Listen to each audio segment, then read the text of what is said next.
मंत्र पाठ। ॐ सहनावतु सहनौ भुनक्तु सह वीर्यं करवावहै तेजस्विनावधीतमस्तु मा विद्विषावहै। ॐ शान्तिः शान्तिः शान्तिः।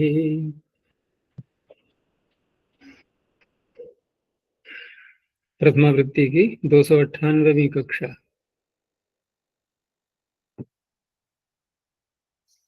117 सूत्र हो गए चतुर्थ अध्याय के द्वितीय पाद के। कोई प्रश्न है?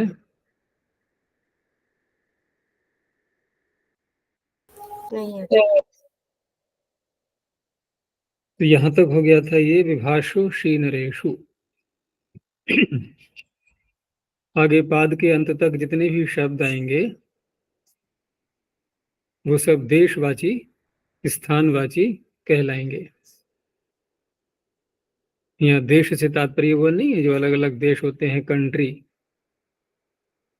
देश यहाँ पर ग्राम भी एक देशवाची है, नगर भी देशवाची है, जनपद भी देशवाची है, नदी भी देशवाची है, कुआं भी देशवाची है, घर भी सारे देशवाची स्थान जो भी है सब आ जाएंगे। तो उसका पहला सूत्र है और देशे ठें। पहले हम ये देखते हैं कि ये सूत्र जो बनाए जा रहे हैं बार बार, तो ये किसी न किसी के फिर अपवाद ही कहलाएंगे, क्योंकि देश या अन्य जो भी अर्थ हैं इन अर्थ सब अर्थों में जो उत्सर्ग सूत्र हैं, अर्थ निर्देश सूत्र सामान्य, वो अपना अपना प्रत्यय सब कर ही चुके हैं। फिर भी यहाँ पर जो कहा जा रहा है तो ये अपवाद के रूप में है। और जब तक प्रथम अर्थ निर्देश सूत्र नहीं आ पा रहा है, कौन सा आएगा वो बार बार याद कर लिया करो। कौन सा आएगा? तत्र जाति। तो उससे पूर्व जितने भी सूत्र आ रहे हैं ये आगे आने वाले तस्य विकार से पहले पहले के सारे अर्थों में प्रत्यय विधान करेंगे। और इन सब का उत्सर्ग सूत्र है शेषे, कह सकते हैं शेषे का अधिकार चल ही रहा है पूरा। तो वो जो आगे आने वाले सूत्र हैं अपने अपने अर्थों में जब प्रत्यय करेंगे और उन्हीं अर्थों को ये भी ले रहे हैं, तो उसमें से अलग अलग जो विशेषताएं बताई जा रही हैं, जैसे ये देश विशेष के सूत्र चलेंगे अब, तो देश विशेष में ही आगे वाले अर्थ घटाए जाएंगे। अब उसमें आवश्यक नहीं है कि सारे अर्थ घट जाएं। तत्र जातः घट जाएगा, तत्र भवः घट जाएगा, तत्र आगतः घट जाएगा, ऐसे जो भी संभव है वो लग जाएंगे। तो और देशे ठें, ओह पंचम एक वचनांतम, देशे सप्तम में वचनांतम, ठें प्रथम एक वचनांतम। किसने वर्णांत शब्दों को ले लिया सभी प्रकार के? तो वर्णांता देशवाचिनः प्रातिपदिकात् शैषिकः ठें प्रत्ययो भवति। अब वर्णांतों से इसने ठें कर दिया, तो प्रश्न उठेगा अगर ये ठें न करे तो क्या होगा फिर वर्णांतों से? क्योंकि यहाँ वैसे वृद्धात शब्द कहा नहीं गया है, मतलब वृद्धात की यहाँ पर अनुवृत्ति नहीं आ रही है, क्योंकि आगे पीछे देखो, पीछे के सूत्रों तक हमने वृद्धात की अनुवृत्ति ली थी विभाषोषी नरेशु तक, ठीक है ना। वृद्धात छह से जो छह प्रत्यय चल, जो वृद्धात शब्द चल पड़ा था वो विभाषोषी नरेशु तक हमने ग्रहण किया था। तो आगे हम और देशे ठे में करें या न करें ग्रहण, ये प्रश्न उठेगा। कि वर्णांत जो प्रातिपदिक लिए जाएंगे ये वृद्ध लिए जाएंगे या कि सामान्य शब्द। तो इसके आगे वाला सूत्र हम देखते हैं, और ऐसी स्थिति कई जगह पीछे भी आ चुकी है, आगे भी आती रहेगी। अगले सूत्र में वृद्धात् फिर कहा जा रहा है। तो ऐसी स्थिति में क्या होता है कि उससे पूर्व सूत्र में अनुवृत्ति टूट जाती है। सामान्य सी बात है, अगर चलती रहती नहीं टूटती तो आगे वृद्धात् कहने की आवश्यकता नहीं थी। तो इसलिए इसमें वृद्धात् की अनुवृत्ति नहीं है अब। तो वर्णांतों से ये ठय कर रहा है। तो मैंने कहा कि कौन सा होता अगर ये सूत्र प्रत्यय नहीं करता तो। तो जिस अर्थ में भी कर रहा है उस अर्थ में जो सूत्र आगे आएंगे वो अपना अपना प्रत्यय करते रहते। तो मुख्य तो अण का ही चल रहा है सारा प्रकरण, ये प्रागदीप्य तो इसने ठय प्रत्यय कर दिया। अब शब्द कैसा पकड़ना है हमें, ओवर्णांत और देशवाची सारे लेने हैं ये। अब नाम तो ऐसे आएंगे जो अपरिचित से लगेंगे सारे, जैसे निषाद करशु शबर जम्बू। तो ठीक है, ऐसे ही शब्दों से हमें झेलना है इनको अभी थोड़ी देर तक। तो नईषाद करशुकः आदि अच को वृद्धि हो गई। यहाँ पर ठ को एक तो हो नहीं पाएगा, उवर्णांत होने से इसु सुक्तांतात कह का आदेश कर देगा। नईषाद करशुकः शाबर जम्बुकः। दूसरा यह है कि यहाँ पर दीर्घ उकार है ये, क्योंकि सूत्र में तपर तो है नहीं। तो दीर्घ उकारांत निषाद करशु और शबर जम्बू है वास्तव में ये। तो क प्रत्यय यानी का आदेश जब आगे आता है, का ककार आगे आ रहा हो, तो किर्ण सूत्र आएगा 7वें अध्याय में, जहाँ ह्रस्व का प्रकरण चला है कुछ सूत्रों तक। तो किर्ण से ह्रस्व हो जाता है। और वैसे भी ह्रस्व उकार अंतिम स्वर से पहले ह्रस्व वर्ण बोलना सरल होता है, अंतिम वर्ण से अंतिम स्वर से पहले। जैसे निषाद करशुक और निषाद करशुक, ये सरल पड़ता है बोलना। तो ह्रस्व उकार हो जाएगा। अब आगे फिर वृद्धात् चल पड़ा। बस इसी एक सूत्र में नहीं था वृद्धात् शब्द, लेकिन देशे जाएगा अब ये पाद के अंत तक। आगे वृद्धात् फिर प्रारंभ हो जाएगा, जो कि 25वें सूत्र तक जाएगा।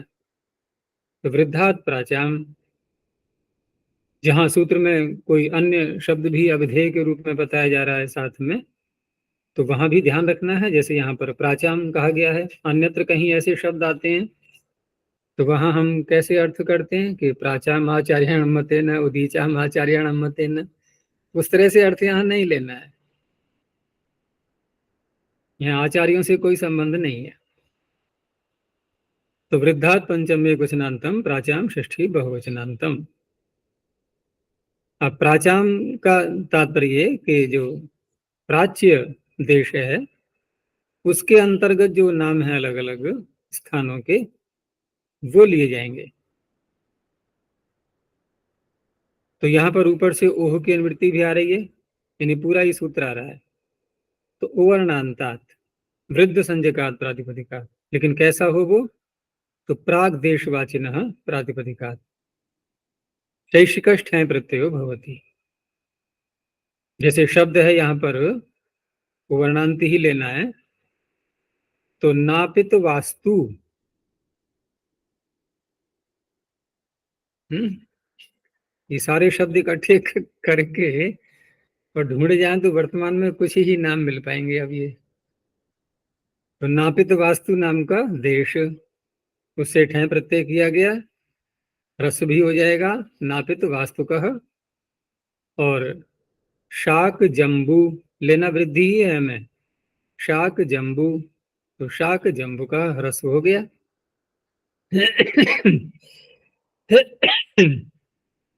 तो ये सूत्र क्यों, प्रश्न ये उठेगा। ठीक है वृद्ध संज्ञक है, तो क्या पिछला सूत्र वृद्ध संज्ञक में नहीं करेगा। उवर्णांत भी ले रहे हैं,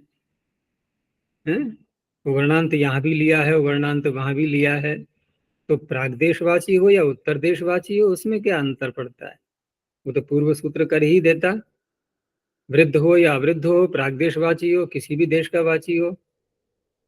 हमने जो वर्णांत लिए तो पूर्व सूत्र समर्थ था प्रत्यय करने में। फिर भी जो यहाँ पर कहा जा रहा है तो एक नियम बन जाता है फिर, क्योंकि सिद्ध है, ये सूत्र निरर्थक हो रहा है। पूर्व सूत्र से ये प्रत्यय सिद्ध है, तो उसमें अब नियम निकलेगा ये, कि नियम ये निकलेगा कि प्राच्य देश में जो नाम है स्थानों के, उन शब्दों से, ठीक है ना, उन शब्दों से यदि हमें प्रत्यय करना है तो वृद्ध होंगे तभी होगा, नहीं तो नहीं होगा, अन्य शब्दों से नहीं होता है। तो यहाँ वृद्ध वाले ही लिए जाएंगे प्राच्य देश। अन्य किसी देश में है, प्राच्य नहीं है वो, तो उस अवस्था में वृद्ध अवृद्ध सभी आ जाएंगे, लेकिन प्राच्य देश में अगर लेना है तो वृद्धों से ही होना है, अवृद्धों से वहां प्रत्यय नहीं होता है। जैसे उदाहरण के लिए इन्होंने जो है उदाहरण में दे रखा है, एक शब्द है मल्ल वास्तु। तो मल्ल वास्तु वर्णांत तो है, लेकिन वृद्ध नहीं है वो, तो पूर्व सूत्र से ओर देशे ठै से तो प्राप्त होगा। ओर देशे ठै से मल्ल वास्तु में प्रत्यय प्राप्त हो रहा है ठै, लेकिन इसने ये नियम बना दिया कि आपका तो ये प्राच्य देश में है, तो प्राच्य देश में यदि है तो वृद्ध होने पर ही ठै होगा, नहीं तो नहीं होगा। तो उसे अण कर लो अब, तो क्या बन जाएगा मल्ल वास्तु का माल वास्तव, ये बनेगा। अब इतने से काम के लिए पाणिनि को सूत्र की रचना करनी पड़ी है। कुछ परिश्रम ऐसे भी रहे हैं पाणिनि के, जो कि रुचिकर न होते हुए भी उनको लेना पड़ा, क्योंकि उनको तो एक स्थायी निधि के रूप में रचना करनी थी।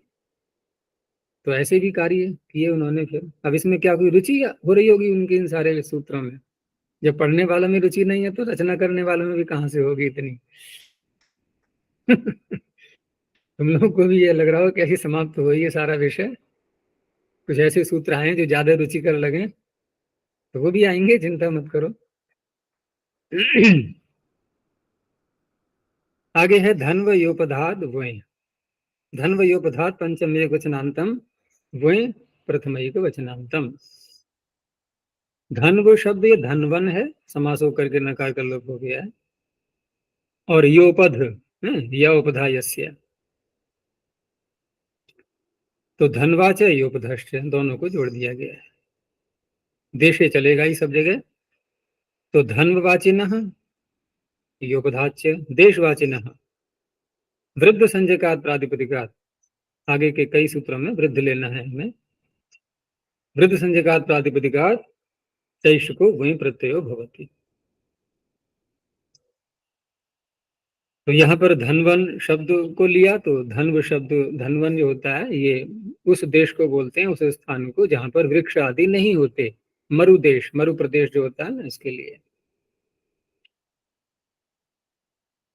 तो इस तरह से शब्द है यहाँ पर पारे धनवन। तो पारे धनवन में जब हम वही प्रत्यय करेंगे तो वही को तो अक हो गया। अब पारे धनवन क्या करेंगे, अब भसंज्ञा होने के बाद नस्तथिति नस्तधिते से टी भाग का लोप कर देंगे। पारे धनवकः।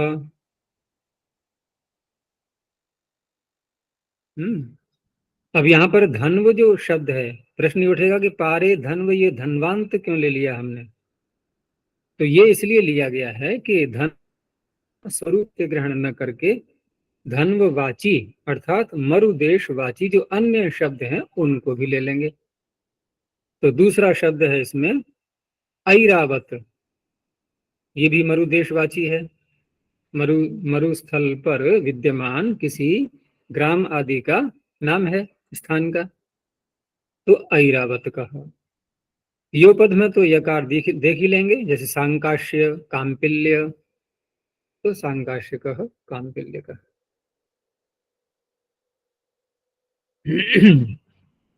आगे प्रस्थपूर्व हंताच्य।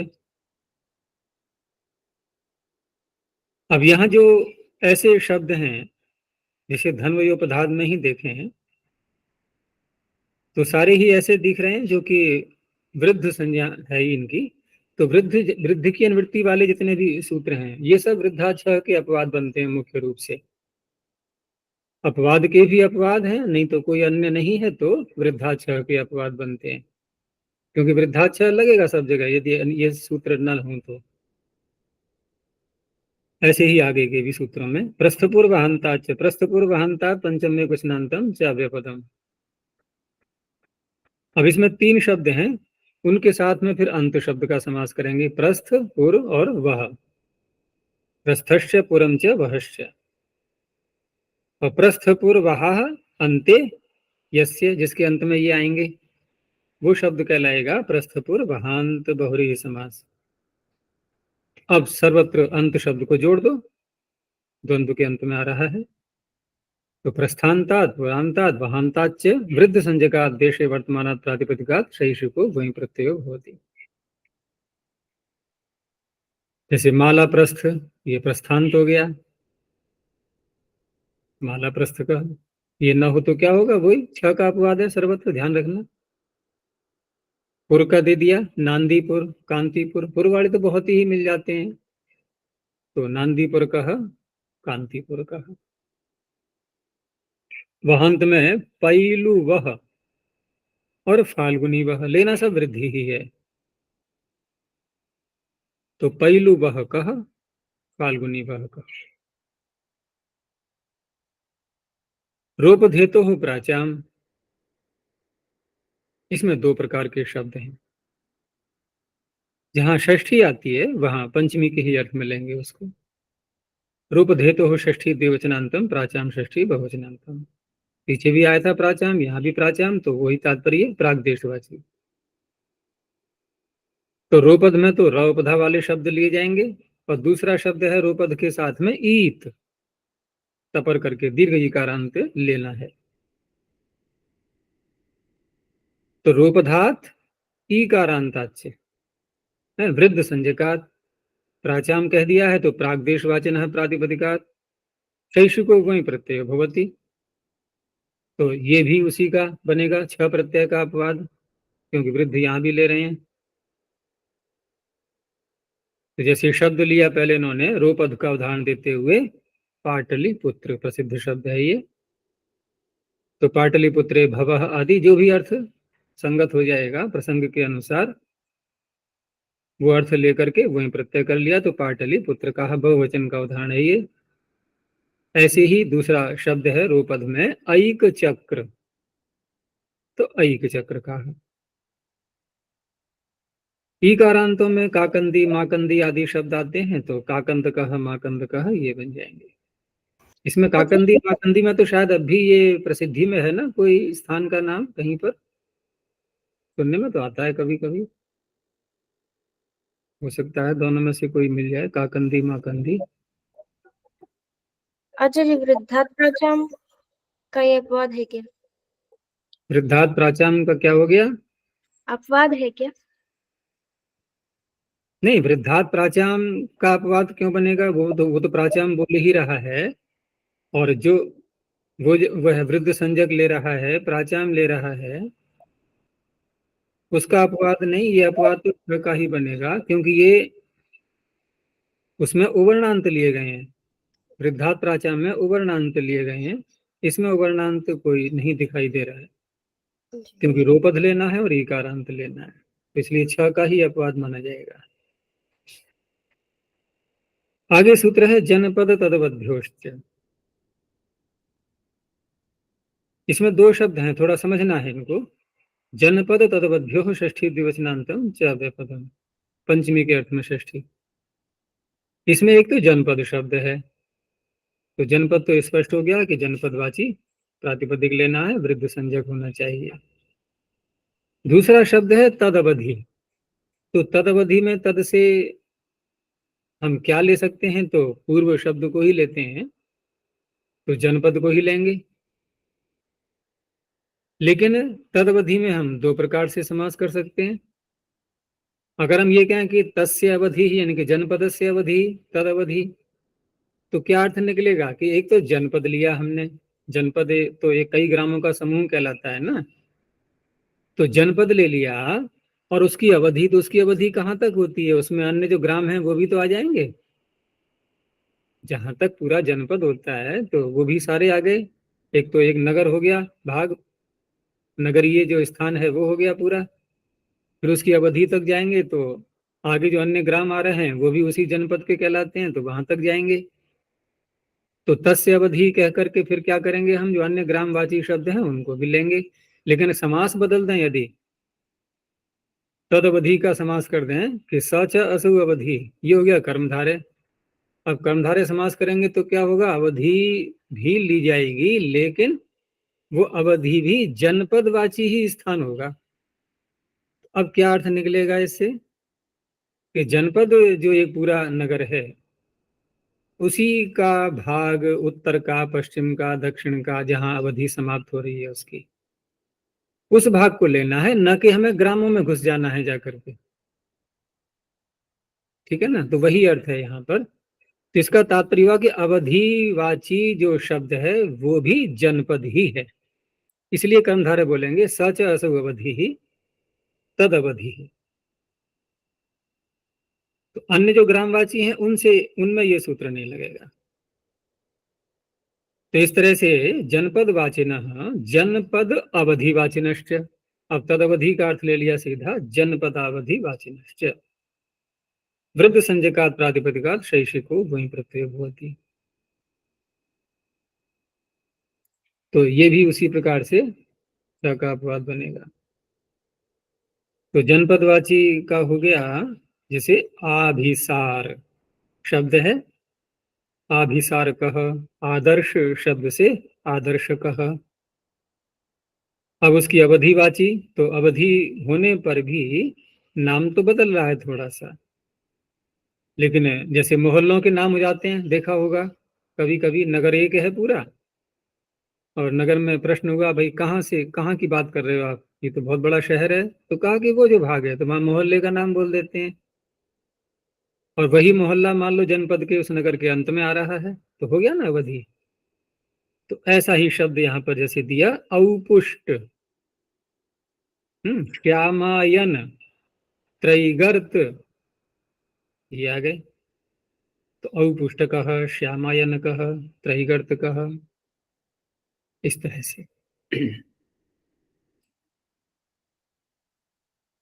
आगे, तो ये तो यहाँ वृद्धात् की अनुवृत्ति आ रही थी, इसमें वृद्धात् की अनुवृत्ति आगे भी जा रही है, लेकिन आगे साथ में अपि कह करके अवृद्धादपि बोल दिया गया है, तो दोनों ले लिए जाएंगे। अब अवृद्धादपि बहुवचन विषया, अवृद्धात् पंचम एकवचनान्तम अपि अव्यपदम बहुवचन विषयात् पंचम एकवचनान्तम। अब बहुवचन विषयात्, बहुवचन विषय वाला बहुरी समास, बहुवचनम विषयः यस्य, इन ऐसा शब्द लेना है देशवाची जो बहुवचन विषयक हो। तो बहुवचन विषयक कहाँ बनते हैं, वो हम जब पीछे प्रसंग आया था कि जब किसी प्रत्यय का जनपदे लुप आदि जो सूत्र आए थे ना, उन पर जब लुप कर देते हैं तो लुप युक्तवत व्यक्ति वचने बहुवचन विग्रह किया है तो वो बहुवचन विषयक बन जाता है वहां पर। ऐसे शब्दों को लेना है, लेकिन यहाँ तात्पर्य वो नहीं है कि हम लुप करें, कहने का तात्पर्य वो ऐसा शब्द हो जहां पर जनपद अर्थ में कोई प्रत्यय आए तो उसका लुप करके वो बहुवचन विषयक बन जाए। तो ऐसे शब्द पीछे अंग भंग आदि आए थे ना, उन शब्दों को यहाँ लेंगे। यहाँ बहुवचन नहीं होगा, यहाँ बहुवचन से तात्पर्य नहीं है। तो अवृद्धात वृद्धाच, अब वो शब्द जो है वो चाहे अवृद्ध हो या वृद्ध हो, अवृद्धात वृद्धाच जनपद, जनपदात तद अवधिवाचिनश्च, विषय वही रहेगा, जनपदवाची हो या उसकी अवधि को कहने वाला हो। लेकिन बहुवचन वाली बात बढ़ा दी गई है, बहुवचन विषयात, और दूसरी अवृद्धात बढ़ाई गई है इसमें, प्रातिपदिकात शैषिको वहीं प्रत्यय भवति। तो पहले अवृद्ध का उदाहरण लिया, जनपद के साथ में जोड़ेंगे, जैसे अंग वंग ये जनपद हैं, और अवृद्ध इसलिए हैं कि यहाँ अंग वंग शब्द है, वृद्ध नहीं है ये, तो इससे वही प्रत्यय हो गया, आंग कह वांग कह, कलिंग से कालिंग कह। अब दूसरा लिया अवृद्ध में ही जनपद की अवधि, जनपदावधि, जैसे अजमीढ़, अजक्रंद। अब ये किसी जनपद की सीमाओं में आ रहे हैं, मोहल्ले आदि हो सकते हैं। आजमीढ़ कह, आजक्रंद कह। अब जनपद और जनपदावधि वही रखो, केवल अवृद्ध की जगह वृद्ध कर देना है। तो वृद्ध में आ गए जैसे दारव, नहीं दारू, दारू शब्द। ऐसे ही जाम्बू, तो दारवकह,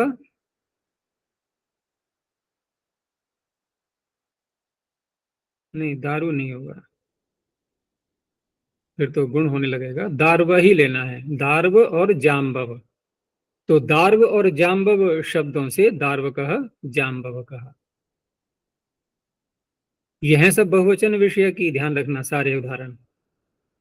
ऐसे ही जनपद के अवधिवाची, जैसे कालंजर और वही कुलिश, कालंजर कह, वही कुलिश कह, ये बन जाएंगे।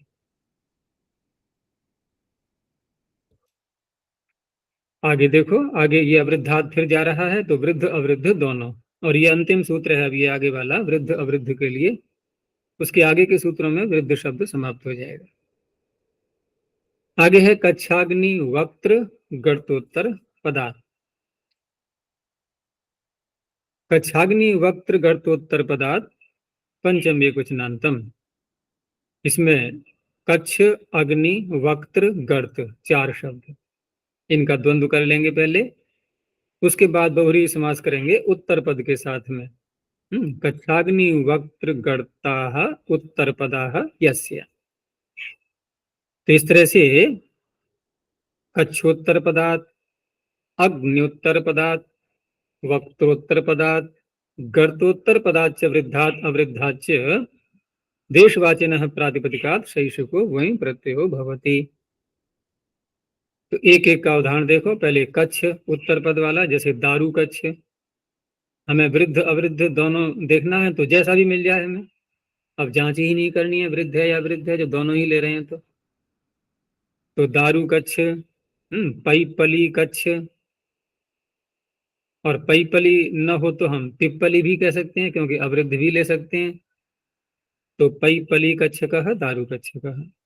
अग्नि उत्तर पद वाले कांडाग्नि है, विभुजाग्नि, तो कांडाग्न कह, वैभुजान कह। वक्त्रोत्तर पद में ऐन्द्र वक्त्र, सैंधु वक्त्र, या इंद्र वक्त्र, सिंधु वक्त्र भी हो सकता है। ऐसे ही गर्तोत्तर पद में बाहुगर्त, चाक्रगर्त या चक्रगर्त। बाहुगर्त में हम कह सकते हैं कि बहुगर्त नहीं होगा, बाहुगर्त ही होगा। तो इस तरह से ये वही प्रत्यय हो गया।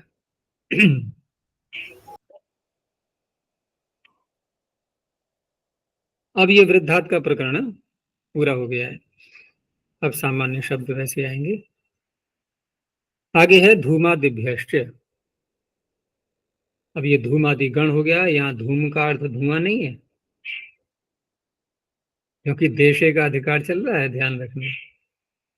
तो धूमादिभ्य पंचमी बहुवचनांतम च पदम।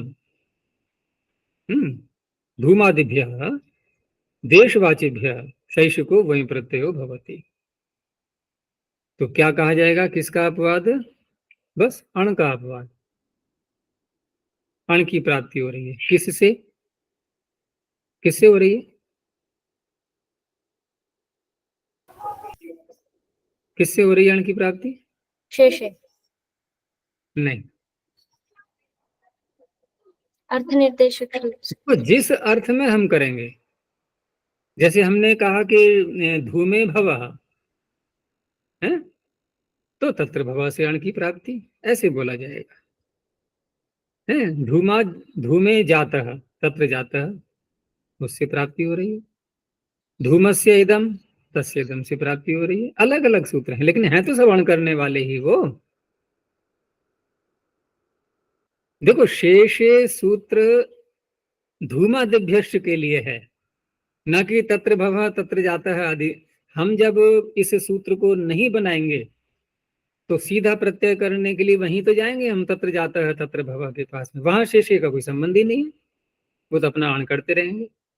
अब ये सूत्र बना दिया, अब सूत्र बना दिया तो ये है शेषे से संबद्ध, तो इस सूत्र ने सारे ही अर्थ ले लिए वहां के आ गया, और अण का अपवाद अपना प्रत्यय बोल दिया इस तरह से। तो जब ये कहा जाता है कि किसका अपवाद है, तो हम जिसका अपवाद बता रहे होते हैं वह प्रत्यय उसी सूत्र से करना है। फिर अगर अण का अपवाद है तो अण प्रत्यय करेंगे, तो उन्हीं के पास जाएंगे हम। शेषे तो अण प्रत्यय करने के लिए वहां लगाएंगे जहां पर पाणिनि ने कोई सूत्र या अर्थ अष्टाध्यायी में कहा ही नहीं है, तब शेषे को लगाएंगे। तो धूम से धौम कह, खंड से खंड कह। अब ये धुआं और टुकड़ा नहीं, देश विशेषवाची। अब ये भी नाम है, नाम तो कुछ भी हो सकता है, क्या किया जाए, नाम में तो कोई किसी का बस नहीं चलेगा। नाम तो यूं ही रख जाते हैं सारे, जरा देर में, कोई देर लगती नहीं है। जहां 8-10 मनुष्यों ने प्रारंभ में किसी शब्द को बोला, वो फैल गया, वायरल हो गया, चल पड़ा, बस हो गया नाम, अब कोई बात नहीं। अब ये भी प्रश्न नहीं उठता कि ये नाम क्यों पड़ा, पड़ा होगा भाई किसी कारण से, कुछ नहीं कह सकते, कुछ भी कारण हो सकता है। हो सकता है वहां लोग ज्यादा धुआं करते हो, तो यार ये कौन सा, अरे धुएं वाला स्थान है ये तो, चलो ठीक है इसका नाम धूम रख देते हैं। हाँ रख दो भाई, बोलते रहो सब लोग, रख दिया धूम नाम। अब क्या पता क्या कारण हो। खंड है कोई, किसी नगर का, किसी ग्राम का कोई अलग भाग किसी ने बसा लिया, टुकड़ा हुआ तो और भी घर बन गए, लेकिन वो खंड शब्द चल पड़ा अब उसका। भले ही वहां बहुत सारे मकान बन जाए, फिर भी वो खंड खंड ही रहेगा। अच्छा जी, गाय गाय उन सबके गोबर इकट्ठा करते हैं ना एक जगह, उसको यहाँ बोलते हैं पेंटा। फिर उसका नाम भी रख दिए मनुष्यों, पेंटा या पेंटम्मा। यहाँ जो बोलते हैं, नहीं, गोबर इकट्ठा कर जो ढेर होता है उसको, या गोबर से जो उपले बनाते हैं और उपले इकट्ठे करके रखते हैं उसको। नहीं, ढेर को जो इकट्ठा। देखो दो तरीके हैं, एक तो गोबर इकट्ठा किया और इकट्ठा डाल दिया एक स्थान पर, यहाँ बोलते हैं उसको घूर। एक हिंदी में लोकोक्ति भी है कि कभी कभी घूर के भी दिन उभरते हैं। कहने का तात्पर्य घूर हम उसको बोलते हैं जहाँ कूड़ा करकट गोबर इत्यादि सारा डाल दिया, तो क्या मूल्य है, कुछ भी नहीं। लेकिन एक किसान आता है, खेत वाला कोई, और वो अपने खेत में खाद डालता है, तो कहाँ जाएगा वो, अब वहीं जाएगा लेने के लिए जहाँ घूर पड़ा हुआ है। तो देखो घूरे के दिन उभर आएगा नहीं, उसकी भी कीमत हो गई, कहने का तात्पर्य है। अब रही बात कि जो गोबर के हम उपले बना करके उसको इकट्ठा करते हैं, और एक ऐसे करके आकृति उसकी बना देते हैं पूरी, फिर उसको वर्षा से गीला ना हो, तो उसके ऊपर जो है ना, वो पीछे चर्चा हुई थी, जो क्या था वो जिसको हम झूड़ कह रहे थे, जिसमें शलाका निकलती है अंदर से बाद में, हाँ, सरकंडा। सरकट। हाँ, इशुक इशुक। इशू, हाँ इशू का। तो उसका फिर छप्पर बना करके उसके ऊपर डाल देते हैं, तो पूरा वर्षा काल निकल जाएगा, एक बूंद भी उसके अंदर नहीं जाएगी। उसको बोलते हैं बटिया यहाँ पर। तो ऐसे अलग अलग जो है प्रांतों में अलग अलग शब्द मिलेंगे, लेकिन गोबर इकट्ठा करके डाल देंगे उसको घूर कहते हैं। तो वहां क्या कहते हैं, कंट, क्या कंटा, पेंटा। पेंटा। हम्म, चलो तो आगे देखते हैं, नगरात कुत्सन प्रावीण्यो हो, एक शब्द के लिए है सूत्र भी है। नगरात पंचम वचनांतम, कुत्सन प्रावीण्यो सप्तमी द्विवचनांतम। कुत्सन अर्थात निंदा, प्रावीण्य प्रवीण शब्द से बनेगा, चतुरता, होशियारी,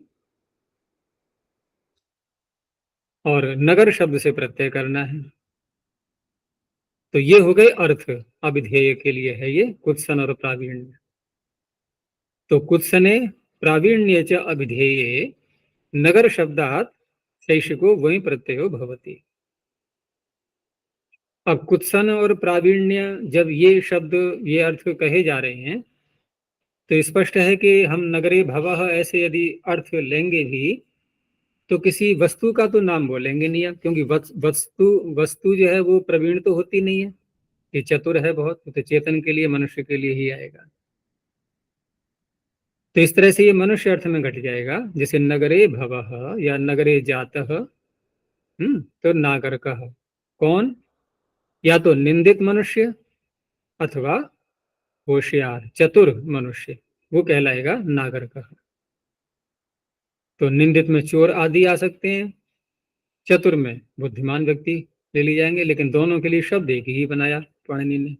पाणिनि ने क्या बनाया, बने बनाए शब्द को बता रहे हैं, वो थोड़ी बनाएंगे। तो ये भी हो गया नागरिकः।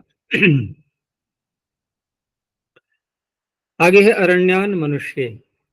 जब तुम लोगों ने वृद्धरादयीच पढ़ा होगा तो वहां पर अंतिम उदाहरण क्या आया था, ध्यान आ रहा है किसी को? आरण्य। आरण्य। अंतिम का तात्पर्य वो जो आ की वृद्धि वाला, आ ऐ औ में से आ की वृद्धि वाला। आ में जैसे भागः त्यागः यागः, नायकः चायकः पावकः, नहीं अंत में ही दिया था, हाँ, स्थावकः कारकः हारकः पाठकः पाचकः आरण्य, अचैषित अनैषित अलावीत अपावी, ऐसे करके फिर आरण्य। तो वहां क्योंकि सूत्र से नहीं किया गया था, प्रत्यय वार्तिक से किया गया था, इसलिए उसको अंत में दे दिया था। तो वहां क्या वार्तिक लगाया था हमने, ध्यान आ रहा है? आरण्यान्नूनः। अरण्याण्यो वक्तव्यः या अरण्याण्यः, कुछ भी कह लो। तो वो अरण्य शब्द से ण प्रत्यय कर रहा था, लेकिन ये भी तो अरण्य शब्द से कर रहा है, और वो भी शेषे अर्थ में था, ये भी शेषे में ही है, शेषे के अधिकार में। तो अब क्या संगति लगाएंगे हम?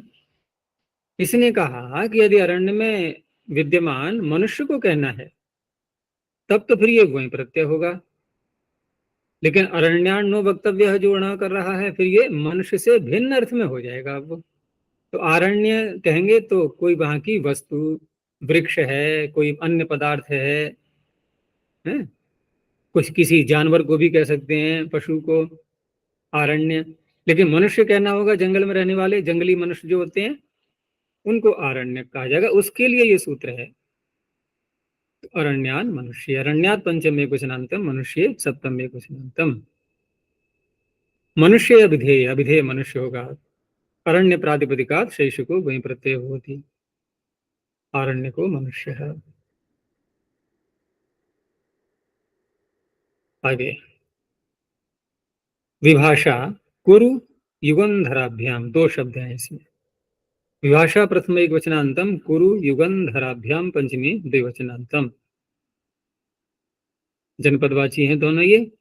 तो कुरु युगंधर इत्येताभ्याम देशवाचिभ्याम या जनपदवाचिभ्याम प्रातिपदिकाभ्याम विभाषा वही प्रत्ययो भवति शैक्षिकः। अब विकल्प से जब कहा जा रहा है तो अब दूसरे पक्ष में देखना है। तो दूसरे पक्ष में हमें यह देखना होगा कि कोई औत्सर्गिक प्रत्यय प्राप्त है या कि अन्य कोई सूत्र बनाया है पाणिनि ने इसी शेषे के अधिकार में। तो शब्द देखते हैं उसकी संरचना कैसी है। जैसे कुरु शब्द से कहा गया, तो कुरु से यहाँ पर वही प्रत्यय करके और गुणः लगा के अवादेश करके कौरवकः बन गया। लेकिन जनपदवाची हैं ये, तो जनपदवाची में जो पीछे सूत्र आया था अवृद्धादपि बहुवचन विषयाद, ये बहुवचन विषयक है ये कुरु, क्योंकि जनपदवाची है ना। तो जनपदवाची होने से फिर हम जनपद अर्थ में जो प्रत्यय लाएंगे, जनपद लुप से लुप करना होता है, और लुप युक्त व्यक्ति वचन से बहुवचन भी बन जाता है वो। अब उसकी कोई वस्तु है तस्यदम आदि बोल करके, क्योंकि यहाँ पर जनपदवाची शब्द है कौरव, कौरव का नहीं, ध्यान रखना, जनपदवाची से हम प्रत्यय कर रहे हैं। तो जनपदवाची है कौरव, कुरु शब्द, कौरव नहीं कुरु शब्द, कुरु शब्द है जनपदवाची। और उससे वहीं प्रत्यय किया गया शेष अर्थों में, तो कौन सा अर्थ ले सकते हैं अब? क्योंकि बहुवचन विषयक ये था, ये तो वहां देखा जाएगा जहां पर हम लुप कर लेंगे, यहाँ कोई लुप लुप का प्रकरण नहीं है। लेकिन इस सूत्र से जनपद अर्थ में प्रत्यय करके लुप करके ये बहुवचन विषयक बन जाता है। ये बात पीछे बताई थी मैंने। वर्तमान में बहुवचन की बात नहीं हो रही है कि वर्तमान में भी बहुवचन होगा। तो ऐसे कुरु शब्द से यहाँ पर उस कुरु से, उस देश से, जनपद से संबद्ध, उसमें होने वाला, उसमें उत्पन्न, इन सारे अर्थों में यहाँ कौरव कहा बनेगा। अब जब विकल्प कहा जा रहा है तो दूसरे पक्ष में हम फिर उसी को लगाएंगे, पीछे वाले सूत्र को, अवृद्धादपि बहुवचन विषय, क्योंकि बहुवचन विषय की ही है ये, और वृद्ध अवृद्ध दोनों ले लिए गए तो ये अवृद्ध वाला बन गया। तो कौरवः मतलब उससे नित्य वही प्राप्त था, ऐसे नहीं, मैं गलत बोल गया थोड़ा, उससे नित्य वही प्राप्त था, इससे विकल्प से वही किया गया। तो विकल्प से वही किया गया, दूसरे पक्ष में फिर जाएंगे हम अण प्रत्यय के पास में, तत्र भवा आदि वो लगाएंगे। अब जिस अर्थ में भी करना है वही अर्थ वाला सूत्र ले लेंगे, तो इससे कौरवः बनेगा। प्रश्न ये है ना कि जब ये जनपदवाची हैं, वृद्ध अवृद्ध दोनों प्रकार के शब्द ले लिए गए हैं, तो पूर्व सूत्र भी वही कर रहा है, ये भी वही कर रहा है, तो ये विकल्प से वही कर रहा है, उसकी नित्य प्राप्ति में विकल्प से वही किया इसने, इसलिए अण होगा दूसरे पक्ष में। ऐसे ही युगंधर शब्द है तो यौगंधरकः और यौगंधरः, ये भी अवृद्ध ही हुआ, क्योंकि दोनों शब्द इसमें दिए हैं अवृद्ध हैं ये। चलो आगे देखो, मद्र वृज्यो कन, इसमें भी दो शब्द हैं, पिछले सूत्र में भी दो शब्द थे। तो मद्र वृज्यो पंचमी के अर्थ में है ये षष्ठी, षष्ठी द्विवचनांतम, कन प्रथमैक वचनांतम, ये भी जनपदवाची है, तो यहाँ फिर वही कहा जाएगा। देखो पिछला सूत्र तो नित्य प्राप्ति में विकल्प किया उसने, अब यहाँ ये नहीं कहा जाएगा नित्य प्राप्ति, यहाँ तो सीधा अपवाद ही है ये। नित्य शब्द वहां बोलते हैं जहाँ विकल्प बोलना होता है आगे, नित्य प्राप्ति में विकल्प, यहाँ ऐसे नहीं कहेंगे नित्य प्राप्ति में अपवाद, यहाँ सीधा अपवाद बोला जाएगा। तो मद्र वृजि शब्दाभ्याम शैषिका कन प्रत्ययो भवति, तो मद्रेषु जातः मद्रकः, ये भी बहुवचन विषय की ही है, और वृजि से वृजिका, जनपदवाची जितने भी होंगे ना सब बहुवचन विषय कहलाते हैं, क्योंकि जनपद ये लोग बैठा हुआ है वहां बहुवचन विषयक बनाने के लिए। यद्यपि वो बहुवचन विषयक नहीं बनाता है, वो तो लुप कर देता है, लेकिन लुप करते ही लुप युक्त व्यक्ति वचन सूत्र जुड़ जाता है। अब आगे वो संबंध हट गया है, जनपदवाची नहीं है, अब सामान्य शब्द हैं। कोपधादण, कोपधात पंचम एक वचनांतम, अण प्रथम एक वचनांतम, तो यहाँ तो सरल सूत्र है, कोपध शब्द ले लेंगे ककारोपधा वाले, ककारोपधात देशवाचन प्रातिपदिकात शैषिको अण प्रत्यय भवति। अब यहाँ विचार करने की बात है कि अण वाली बात क्यों आ रही है। यद्यपि यहाँ कहा नहीं गया है कि जनपदवाची हो या ग्रामवाची हो या कौन सा कैसा वाची हो, लेकिन जब यदि जनपद से भिन्न कोई वाची होगा तो उस अवस्था में तो अण हो ही जाता सामान्य सूत्रों से, देशवाची होने से। लेकिन यहाँ पर जब अण कहा जा रहा है तो स्पष्ट है कि औत्सर्गिक अण को कोई तो रोकने वाला बैठा हुआ है, तभी तो पुनः प्राप्ति कराई जाएगी। तो कोई रोकने वाला है, तो इसका तात्पर्य हुआ कि हमें फिर वही समझना होगा कि ये भी जनपदवाची लेंगे हम, कहा नहीं जा रहा है सूत्र में, बिना कहे ही जनपदवाची ही लिए जाएंगे। और जनपदवाची लेने के कारण से जनपद तदवद्योश्च इत्यादि सूत्र पीछे आ चुके हैं, अवृद्धादपि बहुवचन विषयाद, ये सब इनसे जो वोई की प्राप्ति हो रही है उसके अपवाद में ये अण प्रत्यय है। अण के अपवाद वोई हुआ, वोई का अपवाद फिर अण कर दिया। तो इस तरह से ककारोपद में जैसे ऋषिक शब्द है तो ऋषिकेशु जातः आर्षिकः, ऐसे ही महिषी नहीं, महिषिक, तो महिषिकेषु जातः माहिषिकः है। आगे है इक्ष्वाकु, ये इक्ष्वाकु है, और देशे ठे की प्राप्ति हो रही थी। नहीं, इक्ष्वाकु तो नहीं बनेगा, इक्ष्वाकु नहीं बनेगा, अपितु अइक्ष्वाक ही लेना है, क्योंकि इक्ष्वाकु से बनाएंगे फिर तो अइक्ष्वाकवः बन जाएगा। अइक्ष्वाक, तो अइक्ष्वाक शब्द से यहाँ पर अइक्ष्वाकः अण प्रत्यय करके, तो वही की प्राप्ति में यह सूत्र विधान कर दिया गया।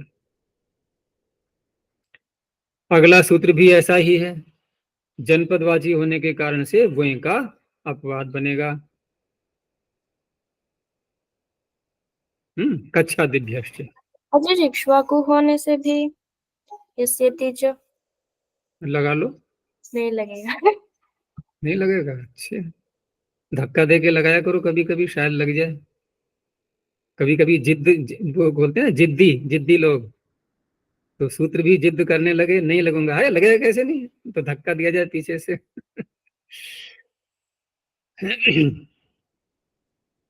कहीं किसी गाय को, पशु को जो है ना, जब कहीं बाहर ले जाना होता है और गाड़ी में चढ़ाओ उसको, तो चढ़ जाती है आराम से क्या वो? बहुत मुश्किल पड़ जाता है, कई लोग लगते हैं साथ में, रस्सी से बांधो, ये करो वो करो, है, बार बार भागेगी, फिर डंडा बेचारी खाती है। लेकिन अब उसको ये तो पता नहीं, ये लोग मानेंगे तो है नहीं, मुझे चढ़ा करके ही छोड़ेंगे, तो क्यों ना आराम से चढ़ जाऊं मैं। भाई वो तो अपना पूरा प्रयास करेगी न चढ़ने का, तो सब लोग घेर घार के उसको कैसे भी चढ़ा ही देते हैं। ठीक यही स्थिति जीवात्मा की है। परमात्मा कहता है आजा मेरे पास, ये कहता है नहीं, मुझे तो आनंद आ रहा है संसार में, मैं क्यों जाऊंगा, मुझे तो यहाँ अनेक प्रकार के विषय भोगने को मिल रहे हैं, मेरा मन लग रहा है। लेकिन परमात्मा खींचता है उसको बार बार, ये मानता नहीं। तो परमात्मा हारेगा या जीवात्मा हारेगा? अगर परमात्मा हारेगा ये माना जाए, तो क्या स्थिति होगी फिर? हम कभी भी मुक्त नहीं हो सकते, जबकि न तो बंधन नित्य है न मुक्ति नित्य है। तो इसको हार नहीं कहते, ठीक है, नहीं माना जीवात्मा ने, वो सारा जीवन परमात्मा प्रयास करता रहा कि मेरे पास आ जा, उसने कहा नहीं, एक जीवन निकल गया, फिर अगला जीवन दिया उसको, मनुष्य फिर बनाया कि अब तो आ जा, कि नहीं अब भी नहीं आऊंगा मैं। तो कब तक परमात्मा प्रयास करता रहे कि अपनी हार मान ले? नहीं मानता, परमात्मा हार कभी नहीं मानता। एक समय फिर ऐसा आएगा कि कोई ना कोई जीवन ऐसा होगा कि परमात्मा उसको बुलाने में समर्थ हो जाएगा। तो इसका उदाहरण देते हैं गाय का, मुक्ति के लिए दर्शनों में गाय का उदाहरण भी आता है कि गाय जो है वो नहीं चाहती मैं गाड़ी पे चढ़ूं, लेकिन जबरदस्ती लोग जो है उसको चढ़ाते हैं। एक समय आता है कि वो चढ़ना ही पड़ता है उसको। तो सूत्र में तो ये बात नहीं घटेगी, वहां धक्का तो नहीं दे पाएंगे हम उनको। तो कहाँ पर थे हम? कक्षा दिभ्यष्ट। हम्म तो कक्षा दिभ्यष्ट सूत्र ये भी अण का ही विधान कर रहा है, तो फिर वही बात आएगी कि ये भी वही का ही अपवाद बनेगा, जनपदवाची होने से। तो कच्छादिभ्यः पंचमी बहुवचनान्तम च अव्ययपदम्। कच्छादिभ्यः देशवाचिभ्यः प्रातिपदिकेभ्यः शैशिकोण प्रत्ययो भवति। तो कच्छ, सिंधु, वर्णु, ये सारे शब्द हैं। यहाँ ले लेंगे हम वर्णु उकारांत, क्योंकि पीछे हम इक्ष्वाकु नहीं ले पाते, वहां तो ऐक्ष्वाक ही लेना होगा। यहाँ वर्णु से हो जाएगा, क्योंकि अब आदेश हुआ है ओ गुण करके और गुणा से। तो काच्छः सैंधवः, सिंधु से सैंधवः, वर्णु से वारणवः। काच्छा में लगाएंगे ये तीचा।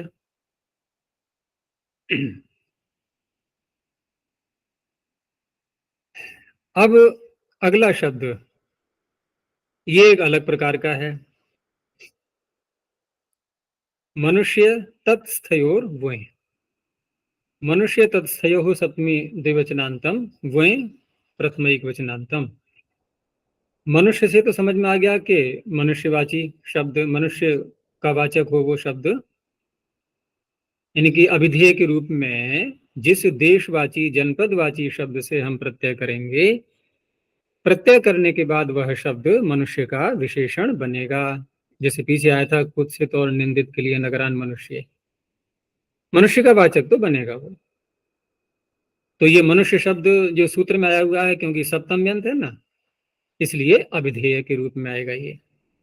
अब रही बात कि मनुष्य को कहने के लिए शब्द बनाया हमने, लेकिन उस मनुष्य के अंदर उसकी कोई प्रवृत्ति बतानी है हमें, या उसकी किसी क्रिया को बताना है हमें, अन्य कोई कार्य जो कि मनुष्य के अंदर घटित हो रहा है, तो उन सारी घटनाओं को उनको कहने के लिए क्या कहा सूत्र में, तत्स्थ तस्मिन् तिष्ठति इति तत्स्थ, उसमें स्थित जो भी कुछ है, उसका हंसना, बोलना, बैठना, उसके स्वभाव को हम बताते हैं ना, ये ऐसा करता है वैसा करता है, तो किसी क्रिया को बता रहे हैं। वो क्रिया कहाँ पर है, मनुष्य के अंदर। तो उसको अभिधेय बनाते हुए उसको कहने के लिए भी हम ये सूत्र लगाएंगे प्रत्यय करने के लिए। तो तस्मिन् तिष्ठति इति तत्स्थः। अब तस्मिन् से यहाँ पर तद से क्या लेंगे हम, जैसे पीछे आया था जनपद तद अवध्योश्च, तो तद से हमने जनपद का जनपद ही पकड़ा। यहाँ भी समीप में मनुष्य आ रहा है, तो तद से पकड़ेंगे मनुष्य। तस्मिन् तिष्ठति का तात्पर्य मनुष्य तिष्ठति, तो मनुष्य मनुष्यस्थे च अभिधेय, अभिधेय है दोनों ये सप्तमी होने के कारण से। कच्छादिभ्यः शब्देभ्यः वही प्रत्यय भवति शैक्षिकः, कच्छादि गण के ही शब्दों को लिया है, तो ये इसका हो गया अपवाद। ठीक है ना, कच्छादिभ्यश्च का ये हो गया अपवाद। उसने कहा था अण, इसने कहा वही। अब जैसे शब्द है कच्छ, पीछे बनाई था हमने काच्छ, काच्छः बनाया था ना, लेकिन काच्छः जब बनाया था तो कच्छ में होने वाला, कच्छ में उत्पन्न, इन सब अर्थों में से किसी को भी लेंगे तो काच्छ शब्द मनुष्य को नहीं कहेगा। अन्य किसी प्राणी को कह लो, किसी वस्तु को कह लो, किसी मकान को कह लो, कुछ भी कह सकते हैं हम, लेकिन मनुष्य कहेंगे तो ये सूत्र आ जाएगा, तब बनेगा काच्छको मनुष्य। अन्य किसी प्राणी को, वस्तु को कहना है तो काच्छ बोला जाएगा, वहां ऊपर का सूत्र लगेगा। ऐसे ही मनुष्य में स्थित, जैसे हंसना बोलना, तो काच्छकम अस्य जल्पितम, अस्य कस्य मनुष्यस्य, काच्छकम हसितम, काच्छकम जल्पितम, ये हो गया। इसी सूत्र को आगे भी ले जाओ अब थोड़ा सा आगे, है अपदातौ साल्वात। बड़ी समस्या है पाणिनि के सामने, एक एक बात कितनी बारीकी से देखी इन्होंने। अब ऐसा मनुष्य पकड़ा जा रहा है जो कि पैदल नहीं चलता निरंतर, बताओ कहाँ कहाँ तक उन्होंने देखा। अपदातौ सप्तम एक वचनांतम साल्वात पंचम एक वचनांतम। अब साल्व प्रदेश में, साल्व जनपद में हो सकता है ऐसे आलसी मनुष्य रहते हों। तो पीछे से मनुष्य और मनुष्यस्थ, तत्स्थ दोनों चीजें ले लेंगे, लेकिन ये दोनों चीजें घटाई किस में जाएंगी, अपदातौ। पदभ्याम अतति इति पदाति कहलाएगा, न पदाति ही अपदाति ही, जो निरंतर नहीं चलता पैरों से। जरा सा चला रुक गया, किसी तरह से घटा लो। तो अपदातो मनुष्य मनुष्यस्थे च अभिधेये साल्व शब्दात शैषिको वही प्रत्यय होती। वही प्रत्यय यहाँ भी है, तो ये तो होगा तो कच्छादिभ्यश्च का ही अपवाद ये। तो इस तरह से साल्वकः मनुष्य, पीछे भी कहा हमने काच्छको मनुष्य, ये साल्वको मनुष्य है। क्या अंतर है दोनों में, वो गतिशील है, ये आलसी है। साल्वकः। अब उसी आलसी मनुष्य के अंदर विद्यमान कोई क्रिया, तो साल्वकम अस्य जसितम, साल्वकम जल्पितम। तो बहुत ही विचित्र सूत्र है ये।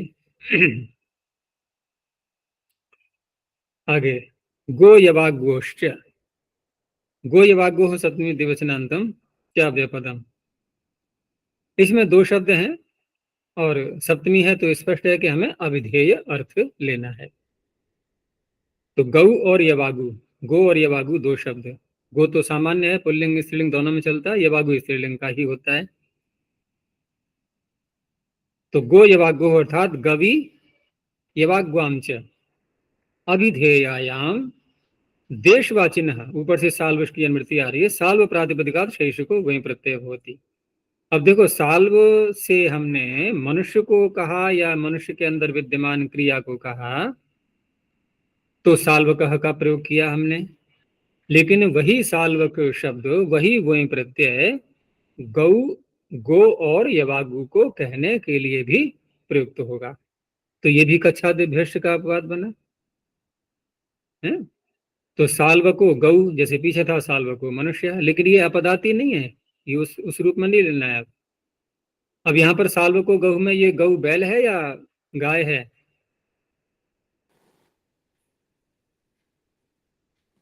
साल्वक शब्द को देख लो, पुल्लिंग में आ रहा है नहीं आ रहा है?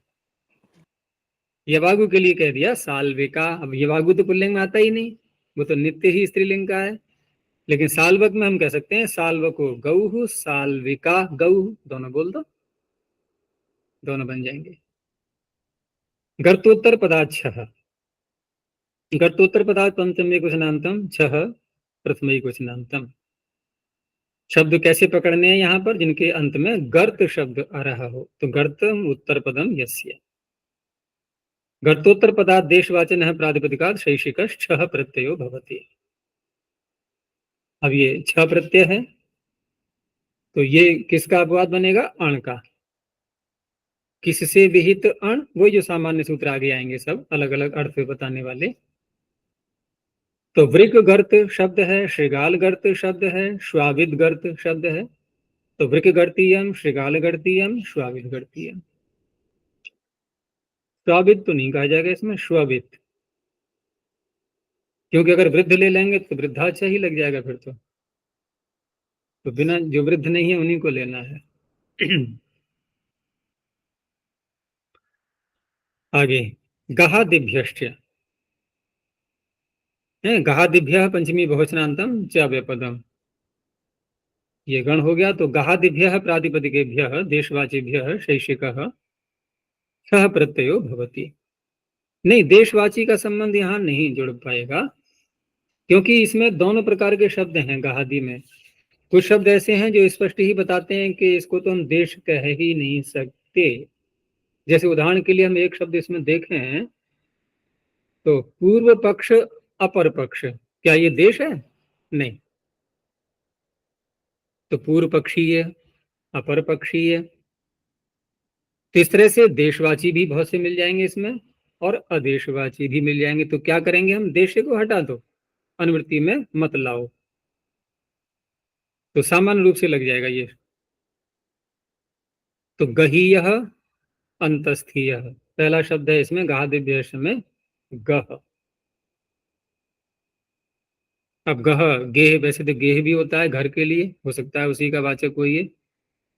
अंतहस्थ, तो अंतहस्थ में ये भी हम देशवाची ले सकते हैं, लेकिन कुछ शब्द ऐसे हैं जो स्पष्ट ही देशवाची नहीं है। तो गहीय अंतहस्थीय। आगे प्राचाम कटादेह, अब प्राचाम फिर आया है इसमें, पीछे दो बार देखा था हमने आज की कक्षा में, तो देशवाची ही लेना है। प्राचाम षष्ठी बहुवचनांतम कटादेह पंचम एकवचनांतम, इसमें कटादि गण ले लिया है। तो प्राग देशवाचिनः कटादेह प्रातिपदिकात् शैषिकः छह प्रत्ययो भवति, ये भी अण का अपवाद बनेगा। तो प्राग देशवाची, क्योंकि ये नाम कहीं और स्थानों के भी हो सकते हैं। वर्तमान में भी देखो ना, गांव के नाम तो प्राय करके एक नाम के अनेक ग्राम मिल जाएंगे, नगर तो नहीं मिल पाते हैं, क्योंकि नगर यदि मिल जाएंगे तो थोड़ी अव्यवस्था हो जाएगी,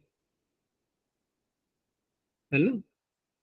लेकिन ग्राम ऐसे बहुत से हैं जहाँ एक ही नाम के अनेक ग्राम हो जाते हैं, इसलिए यहाँ पर प्राचाम जोड़ दिया है विशेषण, यानी कट शब्द के नाम, कट नामक कई स्थान हो सकते हैं उसमें प्राग देशवाची लेना है।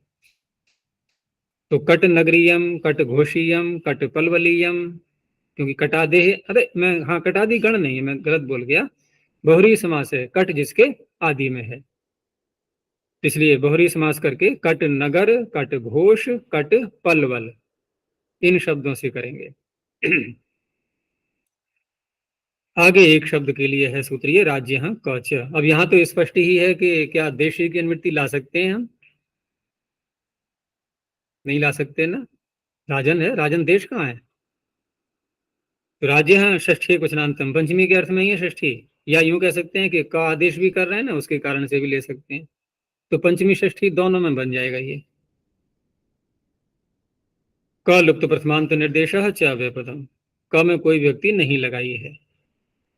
तो राजन शब्दात, अब देशे मत बोलना, यहाँ बिल्कुल भी कोई संबंध नहीं है। राजन शब्दात छह प्रत्यय भवति शैषिक ककारश्चान्तादेश। अब राज्य इदम, राजनी भवा भी ले सकते हैं, राजा में होने वाला क्या होगा? व्यवहार में नहीं आता ऐसा, इदम लग जाएगा आराम से, है राजनी जाता भी नहीं बोलेंगे, राज्य है राजनी। तो राज्य इदम, तो राजकीयम, उसमें कोई कार्य, कोई वस्तु, कोई मनुष्य, कोई प्राणी, कुछ भी घटा लो कहीं भी, कि कैसा है ये, राजकीय, राजा का है ये। तो एक शब्द ये राजकीय बनाने के लिए किया इन्होंने। तो क्यों करना पड़ा ये, किसका अपवाद बनेगा ये बताओ जल्दी से। अगर ये सूत्र न हो तो क्या प्राप्त होगा? तुरंत बुद्धि दौड़ाया करो। वृद्धाश्रम। वृद्ध है ये, वृद्धाक्षर की प्राप्ति होगी।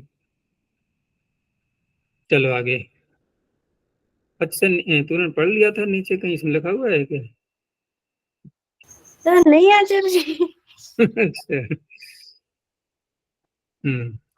तो वृद्धाद के कांत खोफधात, सूत्र बोलने में थोड़ा कठिन लगता है। वृद्धाद के कांत, क्योंकि खा का ये पास पास में जाते हैं ना, तो कहाँ खा कहीं भी का मुंह से निकल जाता है। वृद्धाद के कांत खोफ, अब खा के आगे पा बोलोगे ना तो मुख से फा निकलेगा, खोफ, खोप धात, तुरंत ही जिह्वा को बदलना पड़ता है। तो वृद्धात पंचम एक वचनांतम अके कांत खोपधात, पंचम एक वचनांतम। कैसे शब्द लिए इतने? तो पहले तो कहा कि अक और इक, इनका द्वंद समास करके अंत शब्द के साथ करेंगे। अकष्ट इकष्ट अकेकौ अकेकौ अन्ते यस्य। दूसरा फिर बहुरी का है कि ख उपधा यस्य। तो इस तरह से तीन प्रकार के शब्द आ गए, अकांतात, एकांतात, खोपधाच्य, देशवाचिनः, फिर वृद्ध संजकात, प्रातिपदिकात, छह प्रत्यय भवति। कई सारी शर्तें हो गई, वृद्ध भी लिखना है हमें। तो अकांत में शब्द मूल क्या मानेंगे, क्योंकि वृद्ध का ध्यान रखना है। तो आरिहणक, इससे करेंगे आरिहणकीयम। द्रौघणक, क्योंकि द्रुघणक बोलेंगे तो वृद्ध नहीं हो पाएगा, है द्रौघणकीयम। एकांत में आश्व पथिक, ये कैसे हैं ये एकांत में, एक आश्व पथिकीयम। शाल मलिक, शाल मलिकीयम। अब खोपध में भी वृद्ध तो लेना है, लेकिन अंत में उपधा में ख भी हो, जैसे कौटी शिख या शिखा, ठीक है ना, शिखा बोले या शिख बोले, खोपद तो हो ही जाएगा। तो कौटी शिखियम। आयो मुख, यहां मुखा नहीं कहेंगे, आयो मुख, आयो मुखियम, ये हो गया। अब यहां पर जो कोपद है, तो उस दृष्टि से देखें तो ये अण का अपवाद बनेगा कोपदों में। और वाहिक ग्राम वाची भी है इसमें कुछ, तो रूपधेतु प्राचाम का भी अपवाद माना गया है इसमें। अलग अलग प्रकार के जो शब्द आएंगे उसके आधार पर। आगे है कंथा पलद नगर ग्राम हृदोत्तर पदार्थ पंचम एक वचनांतम। इसमें 5 शब्द जो आ रहे हैं, कंथा, पलद, नगर, ग्राम, हृद, इनका द्वंद्व करके उत्तर पद के साथ में बहुव्रीहि समास करेंगे। तो कंथोत्तर पदात्, फलदोत्तर पदात्, नगरोत्तर पदात्, ग्रामोत्तर पदात्, हृदोत्तर पदाच्च देशवाचिनः प्रातिपदिकात् शैशिकश्चः प्रत्ययो भवति। वृद्ध संज्ञक यहाँ भी लेना है। तो कंथा में दाक्षिक, दाक्षिकंथा, दाक्षिकंथीयम, माहिक कंथा, माहिक कंथीयम। पलदोत्तर पद में दाक्षी पलद, तो दाक्षी पलदीयम, ऐसी माहिकी पलदीयम। नगरोत्तर पद में दाक्षी नगर से दाक्षी नगरीयम, माही दो ही आ रहे हैं सब, दाक्षी माहिकी। ग्राम में दाक्षी ग्रामीयम, माहिकी ग्रामीयम। हृद में भी दाक्षी हृदयम, माहिकी हृदयम, सब उसी में घटा लिए इन्होंने, दाक्षी और माहिकी में, सब उसी के उत्तर पद में है। आगे एक शब्द लिया है पर्वताच्य। पर्वतात पंचम में कुछ नान्तम चाव्य पदम। पर्वतात प्रातिपदिकात शैशिकश्चः प्रत्यय भवति। अब यहाँ पर पर्वत तो देशवाची ही है, अनुवृत्ति न भी लाएंगे तब भी देशवाची ही कहलाएगा, ले आएंगे तो कोई आपत्ति नहीं है। तो पर्वते भवः, पर्वतीय, भवार्थ में या अन्य किसी अर्थ में भी। तो इस तरह से ये किसका अपवाद बनेगा, जल्दी बोलो। अण का, यहाँ छ का नहीं है, ये अण का अपवाद। और अण कौन करा रहा था भाई, जिस सूत्र को लगाएंगे हम अर्थ निर्देशों में से सीधा वहीं पहुंचेंगे। विभाषा अमनुष्य, अब देखो पीछे से संबंध जोड़ लो। अब यहाँ पर हम जो पीछे बनाया हमने पर्वतीय, ये मनुष्य के लिए हो गया, क्योंकि अमनुष्य में फिर विकल्प है अगले सूत्र से। तो विभाषा प्रथमे कुशनान्तम, अमनुष्य सप्तमे कुशनान्तम। अमनुष्य अभिधेये पर्वत शब्दात् शैशिकः विकल्पेन छः प्रत्ययो भवति। तो पिछला जो शब्द बनाया हमने पर्वतीय, तो वहां पर मनुष्य भी हो सकता है, अन्य पदार्थ भी हो सकता है, ठीक है ना। लेकिन यदि हमें अण प्रत्यांत मिल रहा है शब्द, जैसे पार्वत, तो अब तो स्पष्ट हो गया ये मनुष्य कभी नहीं हो सकता, इनकी पार्वतो मनुष्य है कभी नहीं कहेंगे। लेकिन पार्वतीय मनुष्य कह सकते हैं और पार्वतीय फल भी कह सकते हैं। तो पार्वतीयानी फलानी, पार्वतानी फलानी, लेकिन मनुष्य के लिए पार्वत नहीं बोलेंगे। कृकर्ण पर्णात भारद्वाजे, दो शब्द इसमें हैं। कृकर्ण पर्णात पंचम में कुछ नान्तम, समाहार करेंगे। भारद्वाजे सप्तम में कुछ नान्तम। अब भारद्वाज जो शब्द है इसका तात्पर्य है भारद्वाज ने कोई स्थान, कोई नगर बसाया होगा, क्योंकि उन्हीं के नाम से वो चल पड़ा, तो भारद्वाज देशवाची शब्द पकड़ेंगे, और वो हैं कृकर्ण और पर्ण। ये भारद्वाज ने बसाए होंगे या जो भी संबंध रहा होगा, नहीं कह सकते। तो भारद्वाज देशवाचिभ्याम कृकर्ण पर्ण प्रातिपदिकाभ्याम शैशिकश्चः प्रत्ययो भवति। तो कृकर्ण से कृकणीयम और पर्ण से पर्णीयम, ये किसका अपवाद बनेगा, क्योंकि यहां पर प्रत्यय कौन सा कर रहे हैं, छह प्रत्यय कर रहे हैं, है ना। तो इस तरह से ये भी अण का ही अपवाद माना जाएगा। लेकिन हाँ यहाँ पर हाँ अण का ही बनेगा, कृकण और पर्ण, अण का अपवाद। इस तरह से ये देशवाची प्रकरण भी पूरा हुआ,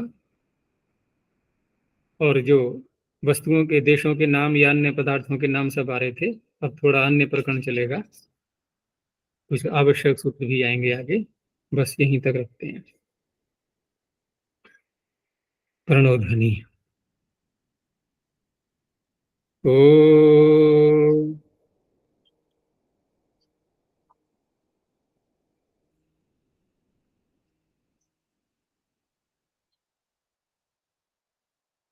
ओ